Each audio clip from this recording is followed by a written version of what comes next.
Okay, good afternoon mga langga. Ayan, nandito tayo ulit. Nagbabalik tayo dito sa ating garden. So, i-update po natin ngayon yung ating mga sili.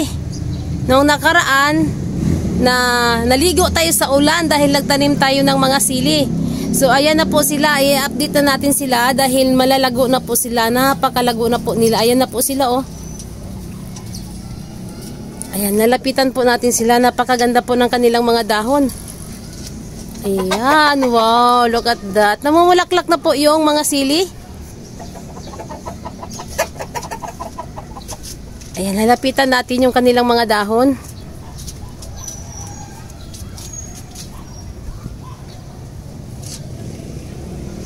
Okay, ayan, napaka green na green ang kanilang mga dahon ngayon dahil lagi pong nauulanan.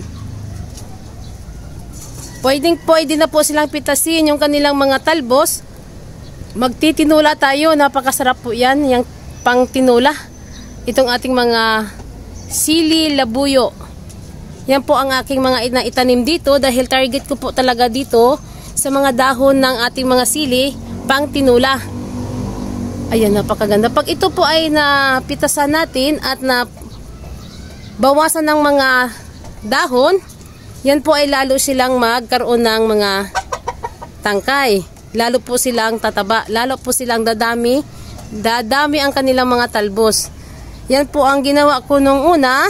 Pinutol ko po yung mga puno niyan. Yung una-unang mga, kaya nagkaroon sila ng madaming mga sanga-sanga.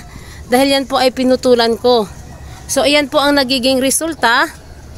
Nagkaroon po sila ng maraming mga sanga. Ayan. Ayan ang kanilang nagiging resulta pag sila po ay pinutulan noong maliit pa lang sila. Yung kanilang talbos ng unang tubo ng ating mga sili na ito. So, ayan. Ang ganda po ng kanilang mga dahon. Ito po yung sili na napakaanghang. Ang kanyang bunga nito ay maliliit lang. Hindi siya katulad ng pangbinta sa palengke. Ito po talaga ay sili na maliliit. So napakaanghang po niya. Hindi ko po alam, hindi ko po sure kung anong variety ito. So hindi ko pa talaga itinapon yung kanyang seeds.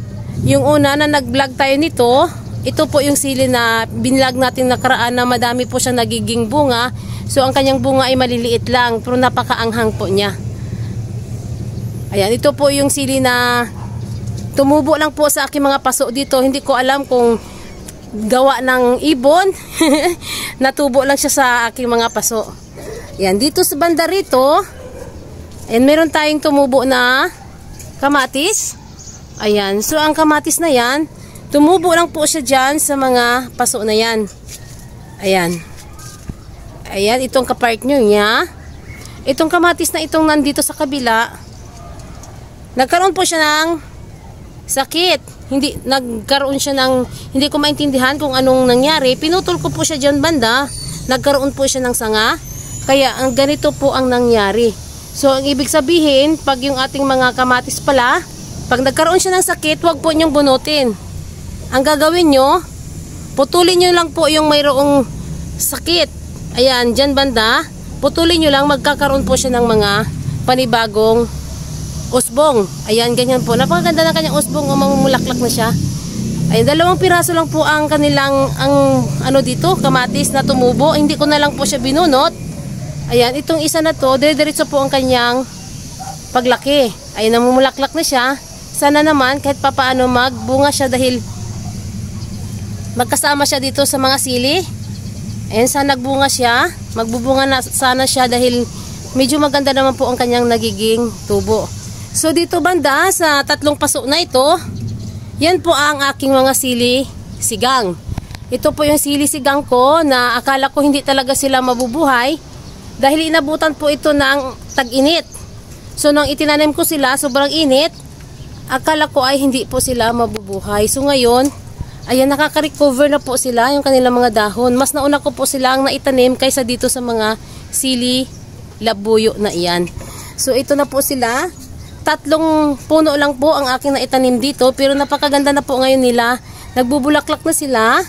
Nakaka-recover na po sila ngayon sa sobrang init na ang panahon. Ayan, ito ay nagbubunga na rin siya. Ayan. Ayun, may bunga doon banda, isang piraso. So ngayon pa lang po siya nagbubunga. Ayun, namumulaklak siya. So hindi talaga masyadong marami pang nagiging bunga dahil kaka-recover lang po nila sa tag-init. Ayan, hindi po siya masyadong sobrang laki. Ayan, nakisabay din sila sa laki ng aking mga nahuling na itanim na mga labuyo. So ayan po siya. Ayan, ikutin natin dito. Ayan po yung kanyang mga bunga, oh. Ayan, nagkakaroon na rin po sila ng mga bunga. Kahit papaano, ay nakaka-recover yung ating sili panigang. Ayan. Nagkakaroon na siya ng maraming bunga, oh. Maliliit pa lang yung bunga ng iba. Ayan, pero sunod-sunod po ang nagiging bunga niya. Ayan, oh. Medyo maliliit lang pa sa ngayon dahil hindi pa po sila lumalaki. Baka sa sunod na araw, ayan, mag-a-update tayo dito kung sila ay lalaki na yung kanilang mga bunga at makapagpitas na tayo dyan. Ayan po yung ating mga sili, labuyo. So dito banda, ayan, mga bagong tanim ko po ito. Ito po yung ating mga bell pepper. Naglagay ako dito ng mga net dahil maliliit pa lang po yung ating mga bell pepper. From seeds po yan. Ayan, itinanim ko diyan from seeds. Ayan, tumubo na po sila. So ayan po yung ating mga sili dyan. Napakaganda po ng mga dahon nila, oh. Ayan, kahit hindi siya talagang katulad ng sa farm na masyadong matabang-mataba dahil nakapasok lang po tayo, pero kahit papaano blessed po tayo dahil tayo po ay nakapagtanim ng mga ganitong sili. Ayan, pwede na po tayo makapagpitas sa susunod na araw dahil yan po ay nagbubulaklak na ang ating siling sigang. So ayan ang ating mga sili. Ayan na po yung ating mga sili dyan. Sa sunod na araw, mamimitas po tayo dito. Dito sa mga dahon nito, kasi ang target ko talaga dito sa sili labuyo, yung kanilang mga dahon pang tinula. Ayan, kasi doon sa kabila, meron tayong sili doon para para magbubunga lang din po yon. Gusto ko magbubunga sila doon. So ito lang po dito banda, gustong-gusto ko silang pitasin sa sunod na araw para sa pang tinula. Pero pag halimbawa magbunga naman sila, di napaka-jackpot, di ba? Magtitira tayo kung may bunga sila. So yun, mapakaganda po yan. Pang tinula, di ba? Yan na klaseng sili. Native lang po ito. Native lang siya na sili. Pero napakaganda. Gustong-gusto ko siya kasi nagkakaroon siya ng maraming sanga. Kahit native lang po yung ating mga sili na ito. Ayan, napakaganda po ng dahon, ano? Ayan. Okay.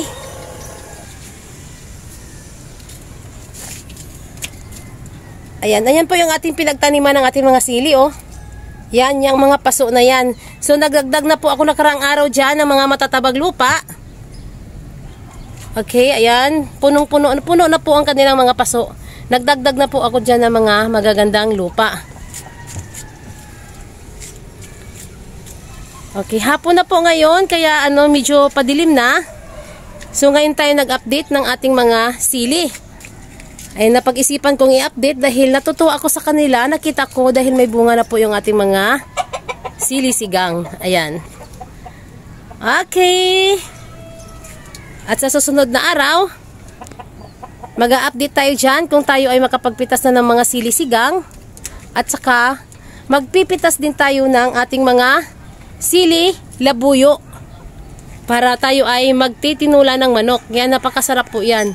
Ito po yung aking mga pichay. Nung nakaraan nakapag-harvest tayo dito banda. So bali yung banda doon, inakyat ko sila dito. Ay na po, ito na po yung mga bagong tanim natin ng mga pichay. Ayan, napakalago na po nila. Ang bilis nilang lumaki. So nung nakaraan, doon po nakatanim yun yung ating mga pichay na yan, doon sa pwesto ng mga talong na yon. Ngayon, dito ko na po inilagay sa pwesto na to. Para kitang-kita natin yung ating mga pichay kung meron silang mga uod. So ngayon, wala pa namang mga uod. Ang ating mga pichay, maganda pa naman ang kanilang itsura. Ayan, wala pa silang mga uod ngayon. So ayan, magbabalik tayo sa sunod na araw at tayo ay mamimitas na. Okay.